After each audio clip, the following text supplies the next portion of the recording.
Assalamualaikum warahmatullahi wabarakatuh. Salam sejahtera untuk kita semua. Om Swastiastu, Namo Buddhaya, dan salam kebajikan. Yang terhormat Ibu Marwah Ulwatunisa SPD MPD selaku dosen pengampu mata kuliah retorika. Yang saya hormati teman-teman dari program studi pendidikan bahasa dan sastra Indonesia angkatan 2022 serta hadirin yang berbahagia. Pertama-tama, marilah kita ucapkan puji syukur atas kehadiran Allah Subhanahu wa Ta'ala yang telah melimpahkan rahmat serta hidayahnya kepada kita, sehingga kita dapat melaksanakan kegiatan pada hari ini. Hadirin yang saya hormati, pidato yang akan saya sampaikan pada kesempatan kali ini berjudul Bahasa Indonesia sebagai Identitas Bangsa Indonesia.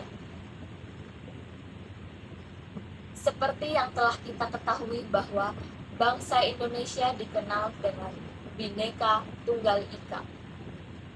Maka bahasa Indonesia sebagai bahasa komunikasi antar daerah di Indonesia mempunyai peran yang sangat penting, sehingga kedudukannya memiliki kedudukan yang istimewa. Sebagai bahasa nasional, bahasa Indonesia berfungsi sebagai lambang kebanggaan kebangsaan, lambang identitas nasional, alat pemersatu, dan alat komunikasi antar daerah maupun antar kebudayaan. Sedangkan sebagai lambang identitas nasional, bahasa Indonesia harus kita junjung di samping bendera negara kita. Bahasa Indonesia juga harus mampu sebagai alat pemersatu berbagai suku bangsa yang memiliki latar belakang yang tentunya berbeda-beda. Hadirin yang berbahagia, dalam kedudukannya sebagai bahasa pemersatu yang resmi, bahasa Indonesia juga harus tetap mampu menunjukkan dirinya sebagai milik bangsa yang beradab dan berbudaya di tengah-tengah pergaulan antar bangsa di dunia.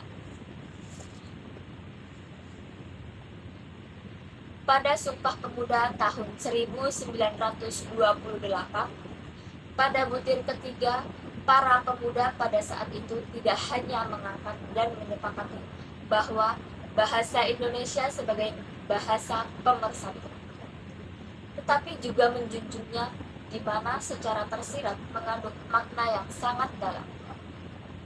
Artinya, bahasa Indonesia dapat tumbuh dan berkembang sebagai sarana komunikasi yang mantap serta sebagai jati diri bangsa Indonesia.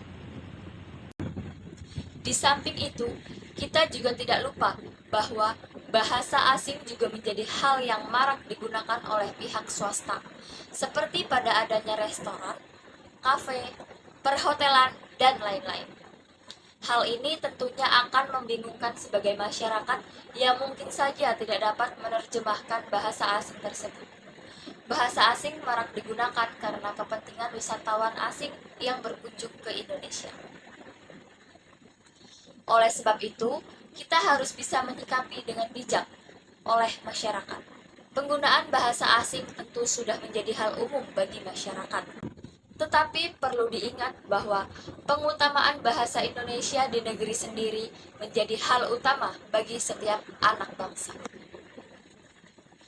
Tidak hanya bahasa Indonesia dan bahasa asing saja, bahasa daerah pun menjadi bagian yang penting yang harus dilestarikan oleh masyarakat. Saat ini banyak bahasa daerah yang sudah terancam punah karena tidak dilestarikan oleh penuturnya. Bahasa daerah menjadi identitas atau jati diri masyarakat agar dapat menentukan dari mana kita berasal. Bahkan, untuk kepentingan yang bersifat pribadi, bahasa daerah dapat dijadikan alat komunikasi untuk menyampaikan sesuatu hal yang bersifat rahasia. Pentingnya bahasa daerah ini harusnya menjadikan kita untuk terus semangat agar melestarikan bahasa daerah tersebut.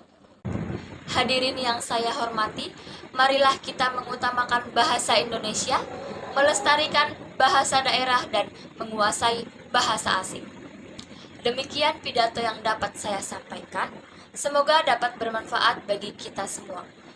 Mohon maaf bila ada salah kata.